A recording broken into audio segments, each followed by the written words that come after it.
아침 일라디오. 안녕하십니까. 오늘 아침 일라디오 아나운서 정은혜입니다. 2026년 첫 새벽이 서서히 밝아오고 있습니다. 여러분 병오년 붉은 말의 해의 기운 듬뿍 받으시고 새해 복 많이 받으세요.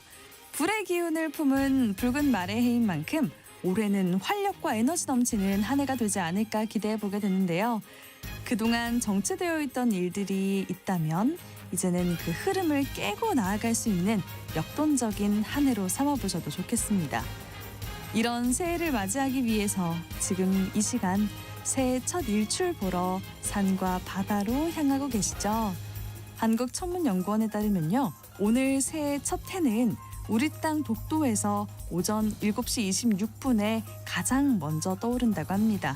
내륙에서는요. 울산 간절곶과 방어진이 오전 7시 31분, 독도보다 5분 늦게 해를 맞이하겠고요.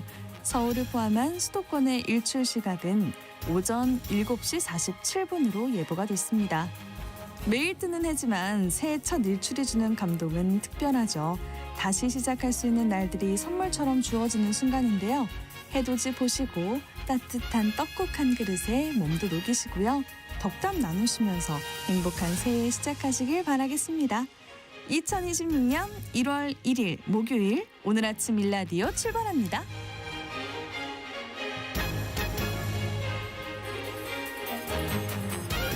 오늘 아침 일라디오 이 시간은 물론 KBS 일라디오의 모든 프로그램은 유튜브 KBS 일라디오 공식 채널이나 모바일 콩 어플리케이션을 통해서 실시간으로 함께하실 수 있습니다.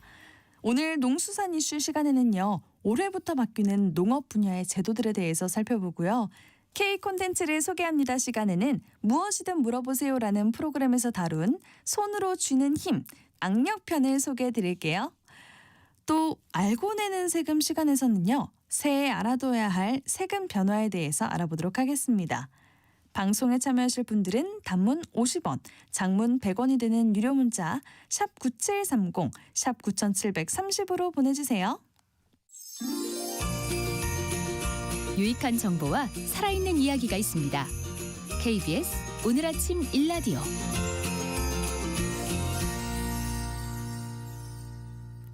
농림축산식품부가 올해 달라지는 농업 분야 제도를 발표했습니다. 농업과 식품 관련 35개의 제도가 달라지는데요. 이 중 가장 큰 변화라면은 올해 처음 도입되는 농촌 기본소득제도일 것 같습니다. 또 어린이 과일 관식 사업이 다시 시작된다는 반가운 소식이 있는데요. 오늘 농수산 이슈 시간에서 새해 달라지는 농림축산식품부 제도에 대해서 살펴보도록 하겠습니다.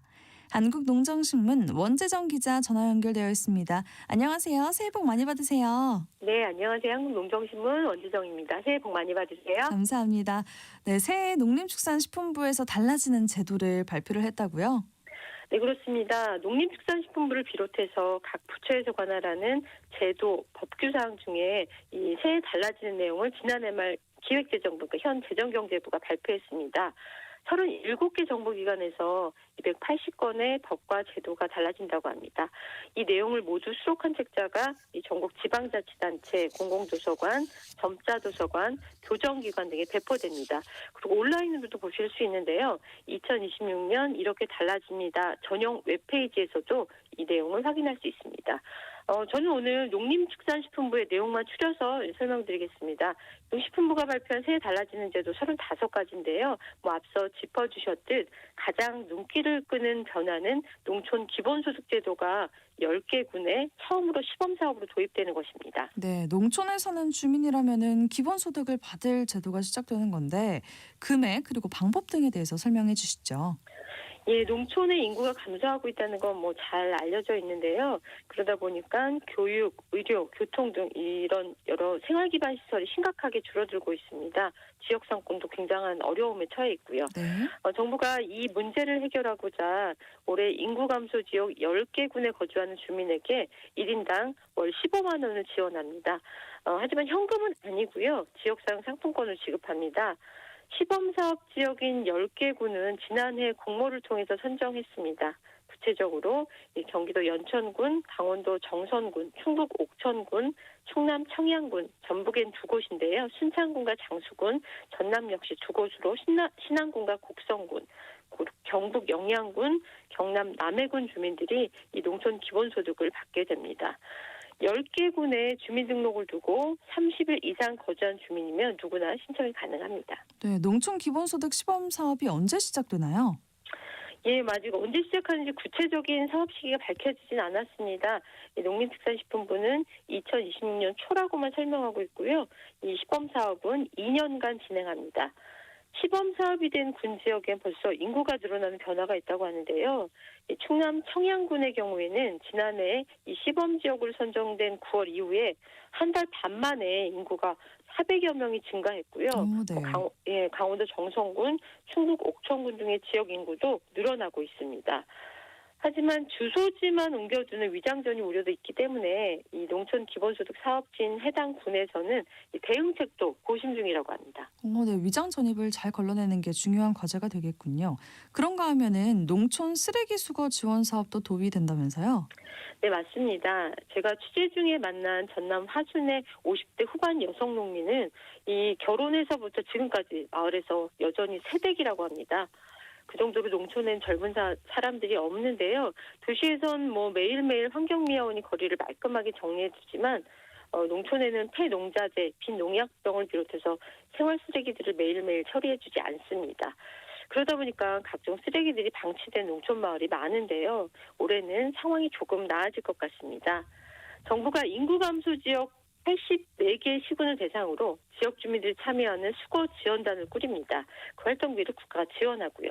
이 농촌 환경이 훨씬 좋아질 것으로 보이고요.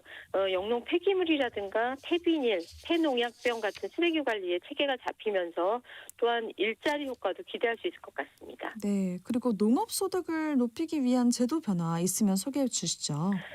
정부가 올해부터 공동 영농 확산 지원 사업을 시범적으로 시행하는데요. 작은 농지를 각자 농사짓지 말고 모아서 좀 넓게 농사짓는 취지입니다. 다만 벼농사는 해당이 안 되고요. 논에 짓는 타작물, 또 밭농업이 대상입니다. 공동농사를 짓는 영농조합에 정부가 종합 지원을 하게 되는데요. 기반 정비라든가 시설과 장비 지원, 마케팅과 판로까지 지원합니다. 이 공동 영농 면적은 20헥타르 이상이어야 하고요. 참여 농업인은 5명 이상이어야 됩니다. 네, 먹거리 관련 정책 변화가 있다면서요. 예, 그렇습니다. 농식품 바우처 지원 대상이 청년 가구까지 확대됩니다. 기존에는 이 생계급여 가구 중에 임산부나 18세 이하 아동이 있는 가구만 대상이었는데 올해부터는 이 생계급여 가구 중에서 34세 이하 청년이 포함된 가구까지 이 농식품 바우처 지원을 받게 됩니다. 지원 기간도 기존에는 10개월이었는데요. 이것도 10개월까지 늘어났습니다. 영양 섭취라는 건 1년 내내 필요한 것이니까 그에 맞춰서 지원 기간을 늘렸다고 봅니다. 네, 농식품 바우처는 어떻게 신청하고 뭘 구입할 수 있을까요? 예, 농식품 바우처는 건강을 위해서 국산 신선 먹거리를 지원하는 사업입니다. 국산 과일이라든가 채소, 흰우유, 잡곡류, 육류 등 이 신선식품을 구매할 수 있도록 정부가 지원하는 제도고요. 이 농식품 바우처 사업을 지원해서 선정된 가구에게 농식품 바우처 카드가 한 장 발급됩니다. 지원액도 궁금하실 텐데요.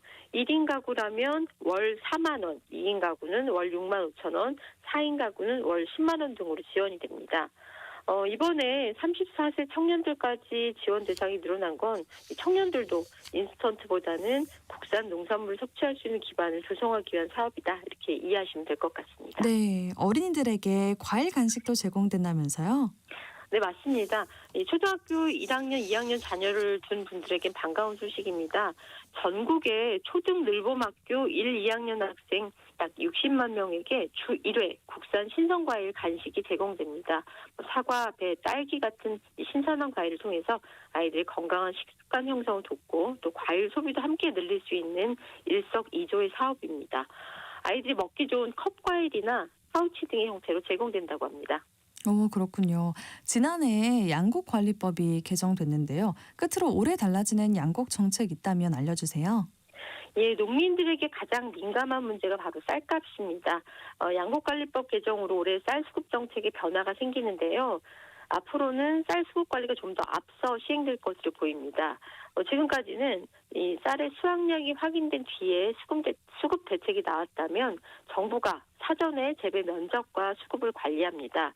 벼 재배 면적이라든가 또는 타작물 목표 면적을 사전에 계획을 하고 또 그 목표에 달성할 수 있도록 지원을 적극 확대합니다. 그럼에도 불가피하게 쌀이 수요량보다 넘치게 생산됐다면 이 생산자 단체, 그러니까 농민이 5명 이상 참여하는 양곡수급관리위원회가 수급 상황에 맞는 대책을 심의합니다. 이 양곡수급관리위원회가 내놓은 대책을 정부가 참고만 하고 끝내는 것이 아니라 의무적으로 대책을 추진하게 됩니다. 네, 올해 농업 분야의 이런 제도 변화들이 좋은 성과를 거둘 수 있길 기대해 보겠습니다. 한국농정신문 원재정 기자와 농수산 이슈 살펴봤습니다. 고맙습니다. 네, 고맙습니다.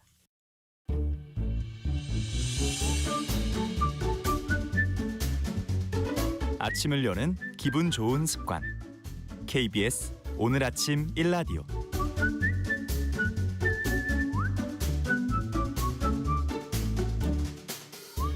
셀 수 없이 많은 콘텐츠들이 쏟아져 나오고 있는 시대. 재밌고 유익한 콘텐츠들도 있는 반면에 그렇지 않은 콘텐츠들도 넘쳐나는 게 사실인데요. 저희 오늘 아침 일라디오의 정현재 PD가 아주 유익한 KBS의 콘텐츠들을 골라 소개해드리고 있습니다. K 콘텐츠를 소개합니다 시간인데요. 정현재 PD 어서 오세요. 안녕하십니까. 네, 새해 첫날 첫 시간입니다. 네. 마침 나오셨으니까 오늘 아침 일라디오 벌써 지금 현재 4년째 이끌어갈 담당 PD시잖아요. 네. 청취자 여러분들에게 인사 한 말씀 해주시죠. 네. 3월이 되면 만 3년이 되고 이제 햇수로 4년이 되는데 네, 와. 여러분들 그 KBS 1라디오의 아침을 여는 저희 프로그램 앞으로도 많이 사랑해 주시길 바라겠습니다. 와, 맞아요. 올해 우리 프로그램도 청취자들도 또 K 콘텐츠들도 더 흥했으면 좋겠습니다. 네. 새해 첫날 소개해 주실 콘텐츠 어떤 건가요? 오늘은 무엇이든 물어보세요를 한번 골라봤습니다. 아마 저희 방송 들으시는 분들이라면 모르시는 분이 아마 없을 것 같은데요. 네. 아시다시피 이제 건강 문제 그리고 일상과 닿아 있는 법률 문제, 생활 법률 뭐 이런 것들 그리고 경제 이슈 같은 것들을 우리 시청자분들의 눈높이에 이렇게 잘 맞게 구성을 해서 잘 알려주는 그런 프로그램 아닙니까? 그렇죠. 지금 진행자가 누구인지 알고 계세요? 그럼요. 얼마 네. 전에 바뀌었는데요. 네. 저희 김소리 아나운서 팀장님 그리고 네. 김정현 선배님 이렇게 진행을 하고 계십니다. 김소리 아나운서께서 팀장님이시죠? 네, 제 그래서 팀장님입니다. 그 일정 조율할 때 이분이랑 얘기를 나누곤 했는데 어쨌든 이 프로그램이 언제 시작된 줄 아세요? 언제 시작됐죠? 자그마치 83년도입니다. 83년도 제가 와. 83년생인데 TMI인데 오. 어쨌든 요즘 평일 오전 10시에 1TV에서 방송이 되고 있습니다. 네, 그 중에서 오늘 에피소드는 악력과 관련된 내용입니다. 악력이요. 네. 이게 약간 좀 생뚱맞은 걸 수도 있는데 네. 왜 악력으로 정하셨어요? 일단 오늘이 1월 1일 아니겠습니까? 그쵸. 새해 첫날. 새해 첫날 하면 우리가 많은 것들을 다짐하지만 가장 많은 분들이 다짐하시는 게 건강 한번 챙겨보자. 이런 거 아니겠습니까? 네. 그래서 건강 이슈를 한번 잡아봤는데 근데 왜 악력이냐? 악력이라고 하면 이 우리 소나기 힘이잖아요. 그렇죠. 왜 악력이냐? 그것은 무엇이든 물어보세요. 23년 3월 17일 방송문에서 따온 인서트를 먼저 한번 들어보시면 좋을 것 같습니다. 네, 지금 이제 활기찬, 활력이 넘치는 생활을 하기 위해서는 이제 근육이 굉장히 중요하다. 이거는 다 아시죠? 근데 정말 중요한데 사람들이 잘 모르는 근력이 이제 손에 쥐는 힘, 손에 쥐는 힘, 이 악력입니다. 이 악력이 모든 그 전신 근력의 축소판이기도 하거든요. 그래서 이제 전신의 근력, 근육량 이런 것을 나타내는 가늠하는 그런 지표가 되기도 하고요. 그래서 요즘에 이제 뭐 경찰 공무원이나 또 군인 소방서 공무원들 이런 네. 분들 체력 측정을 할 때 이 악력이 필수적인 검사 항목으로 들어가 있는 이유가 바로 그렇습니다. 그리고 이제 이 악력이라는 것이 건강을 가늠하는 지표, 아까 척도 이렇게 얘기를 하시는데요. 왜냐하면 여러 가지 질환을 이렇게 나타내주는 지표가 되기 때문에 그래서 악력이 중요하고요. 나이 드실수록 이 악력을 키우셔야만 건강하고 활기찬 노년을 보내실 수가 있게 됩니다. 요즘에 그래서 그런지 이 악력에 대한 연구가 굉장히 활성화되어 있고요. 그래요? 악력과 여러 가지 질병과 관련된 이런 것들이 속속들이 보고가 되고 있는 실정입니다. 네. 그러니까 지금 네. 악력에 신경 써야 하는 이유를 지금 말씀을 해주신 거잖아요. 네네네. 이 말씀해주신 분은 한체대 운동건강관리학과의 오재근 교수십니다. 네. 이 악력이라는 것이 우리 체력의 바로미터다. 이런 말씀이잖아요. 이제 좀 몰랐어요. 이유가 납득이 되십니까? 네, 전 몰랐네요. 네. 정은혜 아나운서 평소에 악력 이런 거에 좀 신경을 좀 쓰시는 편인가요? 전혀 신경을 안 쓰고 살았어요. 그렇죠. 그럴 줄 알고 제가 준비를 한 겁니다. 이런 분들이 많으실 것 같아요. 아, 예.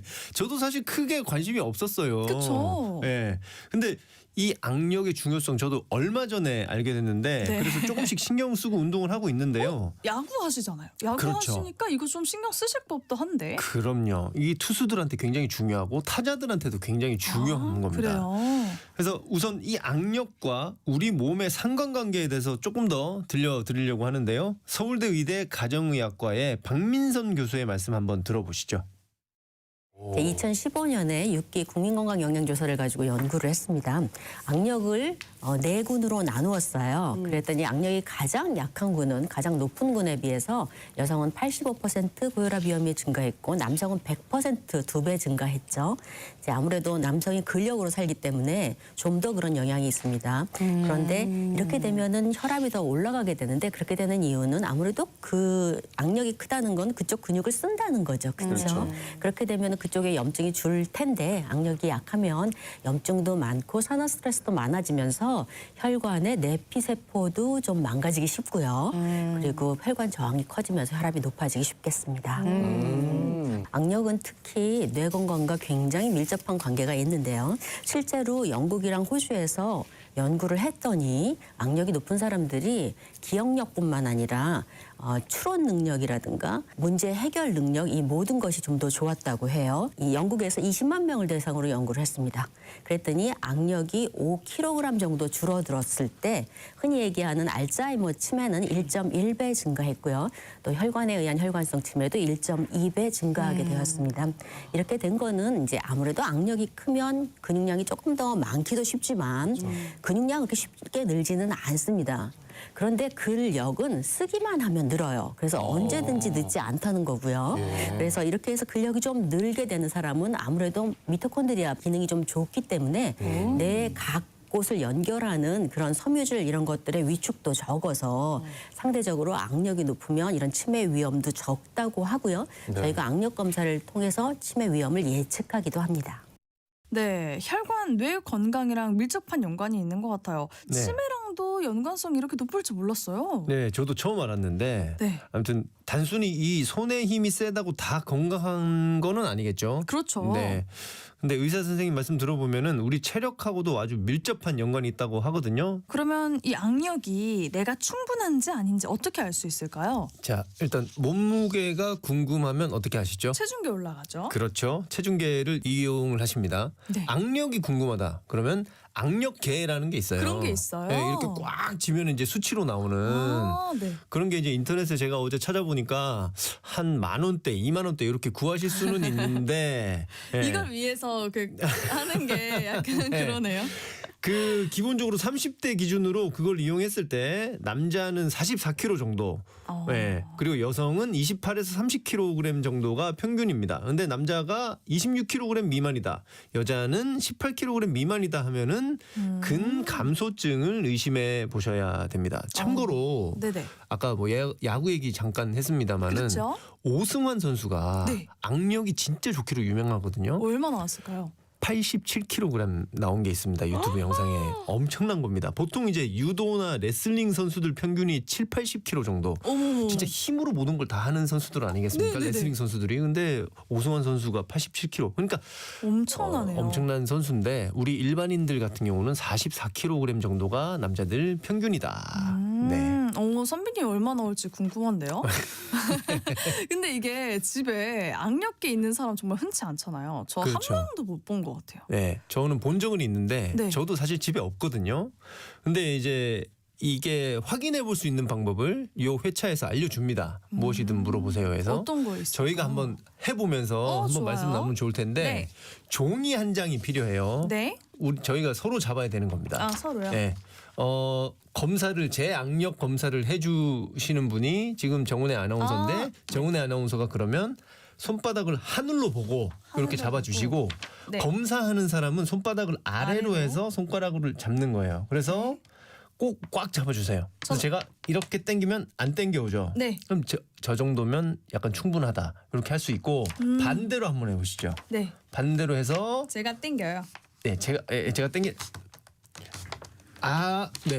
충분하신 것 같습니다. 이게 이 정도면 빠지지 될까요? 않으면 충분하다 이렇게 말씀을 하시더라고요. 근데 이제 다행입니다. 힘이 이게 악력이 약하신 분은 이렇게 잡아 당겼을 때 빠지시는 분들이 있대요. 이 종이가요? 손에서. 종이로 친구분이나 배우자분 뭐 이렇게 해가지고 한번 검사를 한번 해보시면 좋을 것 같습니다. 네, 이렇게 간단한 방법이 있네요. 네네네. 오, 많은 분들이 한번 해보시면 좋을 것 같은데 그럼 네. 악력을 키울 수 있는 방법이 있을 것 같아요. 이것도 네. 좀 알려주시죠. 이번에는 그 방송에 출연하신 노건우 트레이너께서 알려주시는 방법 한번 들어보시죠. 초반에 이제 펜을 움켜쥔다고 표현을 하는데 네. 손바닥으로 움켜쥐는 게 아니고 5손가락 끝으로 잡는다는 점 유의하시고 들어보시면 좋을 것 같습니다. 꽂는 힘을 이렇게 펜을 이용해서 할 수 있는 방법인데요. 볼펜. 네. 한번 앉아서 편하게 한번 해볼게요. 네. 자, 한번 걸터 앉을게요. 살짝. 걸터 앉은 상태에서 이렇게 펜을 움켜쥐는데 그냥 가볍게 움켜쥐는 게 아니라 강하게 움켜집니다. 네. 이 상태에서 팔꿈치를 쭉 펴세요. 펴고 그다음에 바깥으로 돌려줍니다. 그 상태에서 이렇게 돌리면서 이 손끝부터 시작해서 팔 전체까지 꽉 힘을 주면서 아주 천천히 쭉 움직입니다. 제 손을 보면 거의 부들부들 떨 정도예요. 그 상태에서 다시 바깥쪽으로 아주 천천히. 이 운동 방법은 슬로우 트레이닝이라는 방법 중에 하나이기 때문에 아주 천천히 하면서 이 근육에 힘을 주는 걸 계속 집중을 하셔야 됩니다. 무슨 소림사 느낌이에요. 기술 배울 때. 집중도 되는 것 같아요. 집중. 그렇죠. 아주 집중하시면서 하셔야 됩니다. 네. 자, 이번에는 엄청 힘들어 간다. 쥐는 힘, 쥐는 힘과 버티는 힘을 함께 네. 강화시킬 수 있는데요. 반대 손으로 이 손목을 꽉 쥐어보세요. 이 상태에서 이 쥐어진 손도 꽉 쥔 상태에서 돌리는데 이때 진 손으로 버티는 겁니다. 서로 버티고 그다음에 다시 안쪽으로 돌려줍니다. 안쪽으로 돌리고 반대로. 다시 또 반대로 쭉 돌려줍니다. 그렇죠.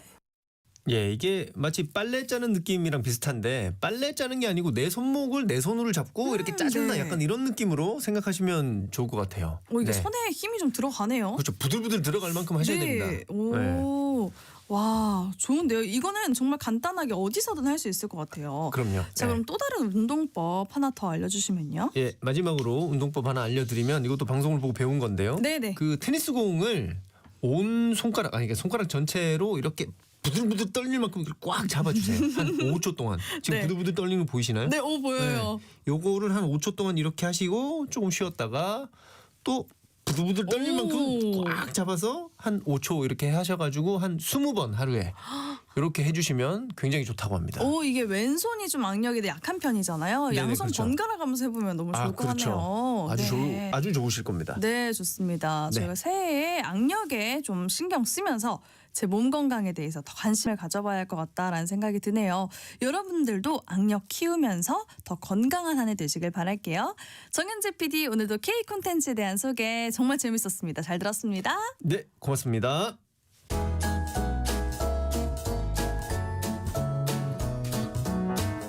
상쾌한 하루의 시작. KBS 오늘 아침 일라디오.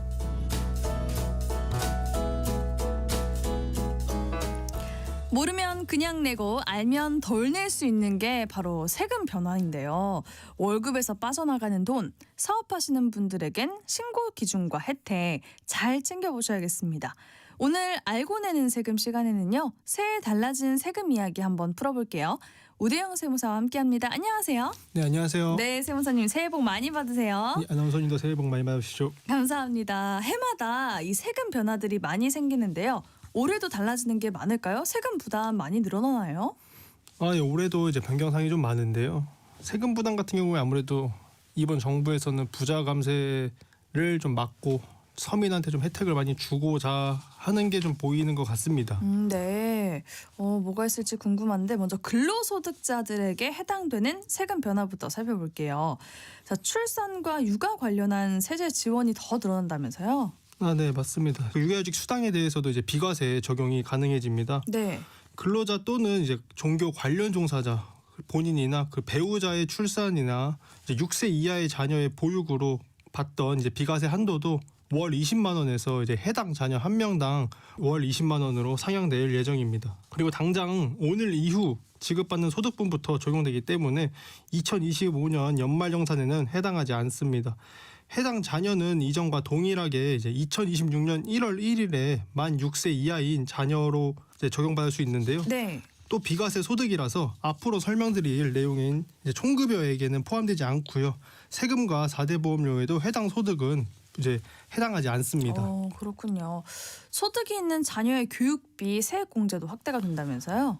예. 근로소득이 있는 거주자가 기본공제 대상자인 직계 비속 등을 위해 교육비를 지급하는 경우 세액 공제가 가능한데요. 네. 즉 이제 대학생 자녀가 알바를 통해 소득 금액이 100만 원을 넘는 경우에도 교육비 세액 공제가 가능합니다. 해당 개정은 2026년 1월 1일 이후에 지출하는 분부터 적용이 가능하기 때문에 동일하게 2025년 연말정산에는 해당하지 않습니다. 그렇군요. 또한 이제 기본공제 대상자인 직계 비속 중에 2026년 이제 12월 31일에 만 9세 미만 또는 이제 2학년 이하인 초등학생들을 위하여 예술학원이나 체육시설에 지급하는 교육비도 세액공제 대상에 포함됩니다. 해당 규정은 이번에 새로 신설된 규정이기 때문에 이제 9세 미만 또는 2학년 이하인 직계 비속이 있으시다면 꼭 적용을 받으셔야 합니다. 네. 고향사랑 기부금 공제도 확대가 된다더라고요. 예, 이번 개정에서 지역 균형 발전을 지원하기 위해 공제액이 확대되는데요. 2026년 1월 1일 이후에 기부하는 금액이 10만 원 이하인 경우에는 기부액의 110분의 100을 공제하고 네. 10만 원을 초과하고 20만 원 이하인 경우에는 기존 15% 공제에서 40%로 이제 2배 이상 공제 혜택이 커지게 되었습니다. 많이 확대가 되네요. 네, 맞습니다. 그리고 여기서 이제 110분의 100의 경우 의미가 따로 있기 때문에 네네. 좀 숫자가 특별한데요. 지방세는 이제 국세의 10%지 않습니까? 그렇죠. 그렇기 때문에 110분의 10만큼 지방소득세에서도 기부금 공제가 가능하여 국세와 지방세를 합한 공제액이 기부한 10만 원과 동일하게 됩니다. 그래서 10만 원에 110분의 100인 9만 900원은 국세로 110분의 10인 9,100원은 지방세로 공제가 된다고 보시면 됩니다. 네, 그렇군요. 그리고요, 또 맞벌이 주말 부부들 월세 세액 공제도 더 늘어난다면서요. 네, 월세 세액 공제는 여러 요건들이 있는데요. 우선 이제 근로자 요건입니다. 네. 근로자는 총 급여액이 8천만 원 이하 혹은 이제 종합소득 금액이 7천만 원 이하여야 하는데요. 그리고 이제 무주택 세대로서 본인 또는 본인의 기본공제 대상자 명의로 주택을 임차하고 해당 주택으로 전입신고까지 이제 완료하여야 합니다. 네. 추가로 이제 주택 규모도 요건이 존재하는데요. 주택이 이제 국민주택 규모 이하거나 공시된 주택 가격이 4억 원 이하인 경우에는 주택 요건을 충족한다고 보시면 됩니다. 이제 세액 공제는 총 급여액이 5,500만 원 이하 혹은 종합소득 금액이 4,500만 원 이하인 경우에 납부한 월세액의 17%를 공제해주며 총 급여액이 5,500만 원을 초과하고 8천만 원 이하인 경우와 종합소득 금액이 4,500만 원을 초과하고 7천만 원 이하인 경우 납부한 월세액의 15%를 세액 공제 받을 수 있습니다. 이게 지금 너무 조건이 여러 가지라서 잘 확인을 해봐야겠네요, 세무사님. 네, 맞습니다. 이게 총급여액도 있고 종합소득 금액도 그러니까요. 있기 때문에 네네. 이게 본인의 소득 내역을 정확하게 아셔야 공제액을 확인하실 수 있습니다. 그러네요. 그다음에 2025년까지는 부부가 각각 월세 계약을 하여서 이제 주거를 달리하는 경우에는 부부 중에 한 분만 월세 세액 공제를 받을 수 있었는데요. 그랬죠. 그러나 이제 이번 개정을 통해서 부부가 이제 부득이하게 따로 떨어져서 거주하더라도 배우자가 월세 세액 공제를 추가로 적용받을 수 있게 되었습니다. 예를 들어볼까요? 남편이 그냥 충청도에서 월세 50만 원으로 살고 있고 아내분은 서울에서 월세 100만 원으로 거주를 하고 계신다면 네. 지금까지 규정으로는 두 분 중 한 명만 세액 공제를 받을 수 있었습니다.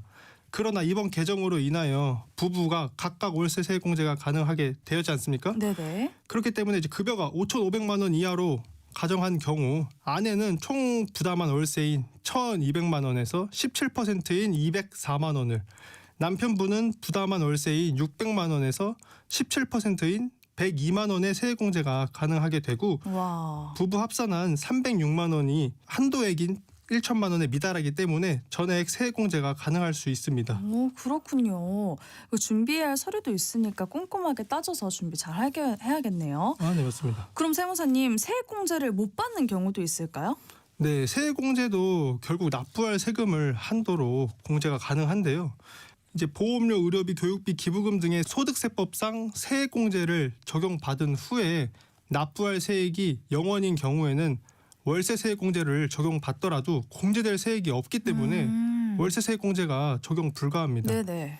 만약에 소득세법상 세액공제를 적용받고도 납부할 세액이 이제 200만 원이 남아있는 경우에는 앞서 월세 세액공제에서 예시를 든 아내의 경우 월세 세액공제액이 이제 204만 원이기 때문에 납부할 세액을 한도로 하여 200만 원 공제가 가능합니다. 그 자녀 수에 따라서 신용카드 소득 공제도 늘어난다고 하던데 그 체감이 있을까요?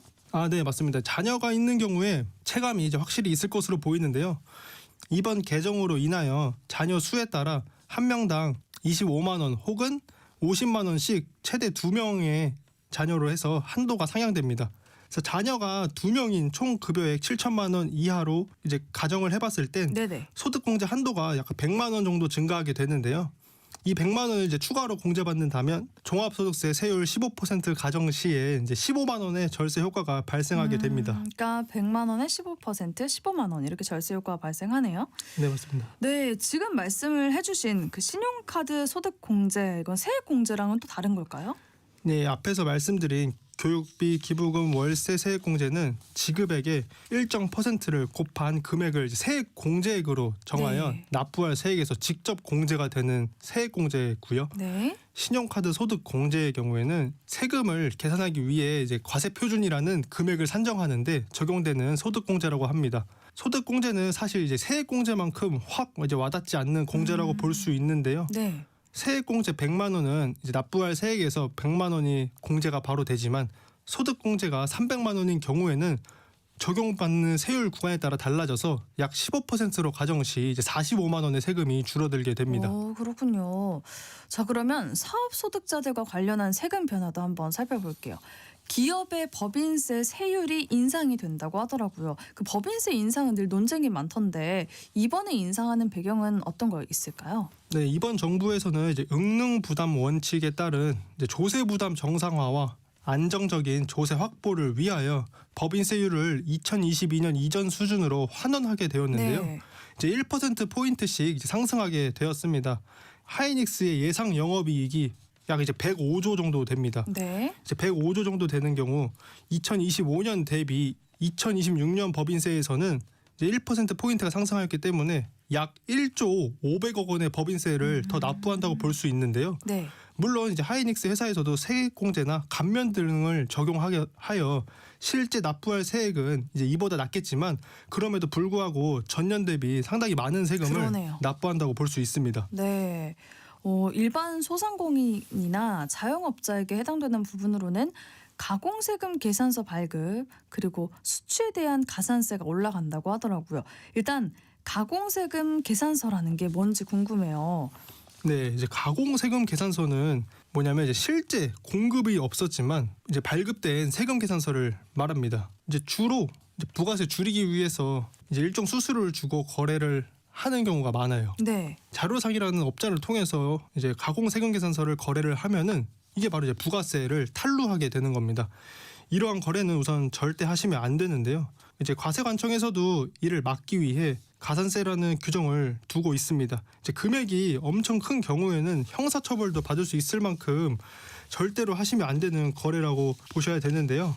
해당 가산세는 발급한 사람뿐만 아니라 이제 매입 세금 계산서로 수취한 경우에도 발생합니다.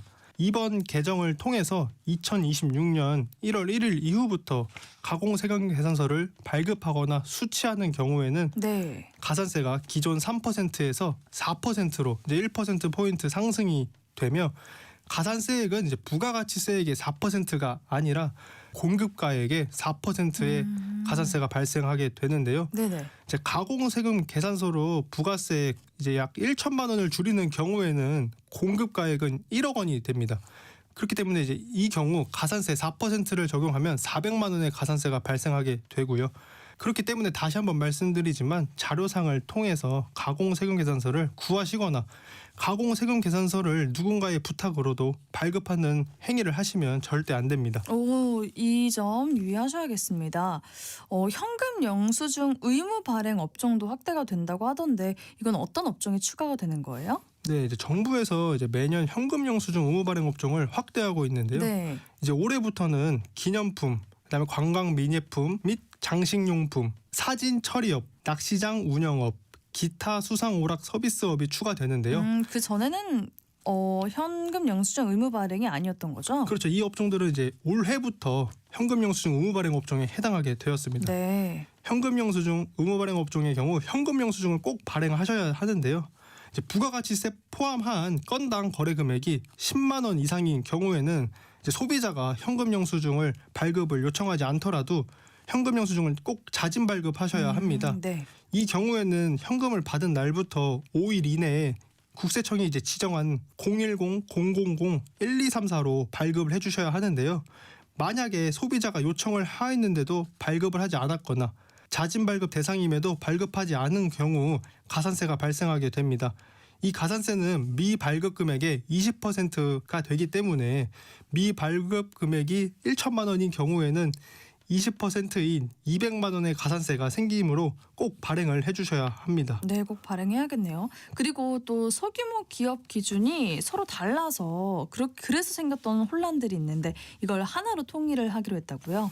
예, 창업 중소기업 세액 감면에서 소규모 기업이 지금 현행하는 부가가치세 간이가세자 기준 금액과 차이가 있어서 이번 개정을 통해 통일이 되었습니다. 이전까지는 이제 창업 중소기업에서 소규모 기업은 과거 간이가세자 기준인 8천만 원을 기준으로 삼았는데요. 네. 부가가치세법상 간이가세자일지라도 창업 중소기업 세액 감면 적용 시에는 소규모에 포함되지 못하는 사례가 발생하게 되었습니다. 다만 이제 이번 개정을 통해 현행 간이가세자 기준과 동일하게 소규모 기준도 이제 1억 400만 원으로 상향이 되어서 네. 이제 일치가 되었다고 보시면 되는데요. 식당을 이제 예를 들어 보겠습니다. 이제 매출액이 1억 원인 식당의 경우 부가가치세에선 이제 간이가세자에 해당하게 됩니다. 하지만 창업 중소기업 세액 감면에서는 매출액이 8천만 원 이하가 아니기 때문에 소규모 기업에 해당하지 못하게 되어 적은 감면 혜택을 받을 수 있었는데요. 네네. 하지만 이제 이번 개정을 통해서 매출액이 1억 400만 원 이하인 경우 소규모 기업에 해당하여 세 부담이 줄어들 예정입니다. 그렇군요. 자, 그럼 그 밖에 세금 변화도 한번 살펴보겠습니다. 국민연금 월 납부액이 늘어난다고요? 네, 2026년 1월부터 국민연금 요율이 기존 이제 9%에서 9.5%로 인상이 됩니다. 월급 300만 원인 근로자의 경우 근로자 부담분이 작년까지는 13만 5천 원이었다가 올해부터는 14만 2,500원으로 약 7,500원 가량 증가하게 됩니다. 건강보험료도 2025년 동결한 이후 이제 상승을 하게 되었는데요. 2026년 1월부터 건강보험 요율이 기존 7.09%에서 0.1%포인트 인상된 7.19%로 인상됩니다. 네. 그에 따르는 장기요양 보험료율도 기존 이제 12.7%에서 13.14%로 인상이 되게 됩니다. 월급 300만 원의 근로자로 동일하게 예를 들면 근로자는 2025년도까지는 건강보험료를 약 이제 11만 9,900원 부담하였으나 2026년부터는 12만 2천 원으로 약 이제 2,170원 가량 납부액이 증가하게 됩니다. 그렇게 증가하네요. 자, 새해부터 최저임금이 인상이 됐죠. 이렇게 되면 근로자와 사업자가 각각 어떤 영향을 받게 됩니까? 네, 최저시급의 경우 2025년에는 1,030원이었는데 네. 올해부터는 이제 1,320원으로 작년 대비 약 2.9% 인상하게 되었습니다. 이제 주 40시간 근무하는 경우가 많으기 때문에 이 경우 최저시급으로 월급은 215만 6,880원이 될 예정이고요. 전년 대비 약 6만 원 증가하게 되었습니다. 회사 부담액도 한번 알아보겠습니다. 월급은 215만 6,880원이며 4대 보험 이제 회사 부담분은 약 이제 10%인 21만 원으로 보시면 되는데요. 이는 이제 국민연금 9만 7천 원, 네. 건강보험 8만 8천 원, 고용보험 약 이제 2만 원 되며 산재보험료도 포함됩니다. 이제 급여와 회사 부담 4대 보험을 합치게 되면 이제 회사 측에서는 약 이제 236만 원 정도가 이제 매월 부담이 될 예정이고요. 2025년 대비 약 7만 원 가량 증가할 예정입니다. 특히 이제 근로계약서 변동이 필요한 경우에는 꼭 새로운 계약을 작성하셔서 불미스러운 일이 생기지 않도록 주의를 해주셔야 합니다. 네, 오늘 알고 내는 세금 시간에는요. 새해 알아둬야 할 세금 변화에 대해서 함께 살펴봤습니다. 우대영 세무사님과 함께했습니다. 고맙습니다. 네, 감사합니다. 네, 새해 희망찬 일출이 기대되는데요. 이 시간에 함께하신 우리 청취자분들 일출 맞으면서 소원 꼭 비시고요. 올해 그 소원 모두 잘 이루시길 기원하겠습니다. 기분 좋은 새해 첫날 시작하시고요. 전 내일 인사드릴게요. 오늘 아침 일라디오 아나운서 정은혜였습니다. 감사합니다.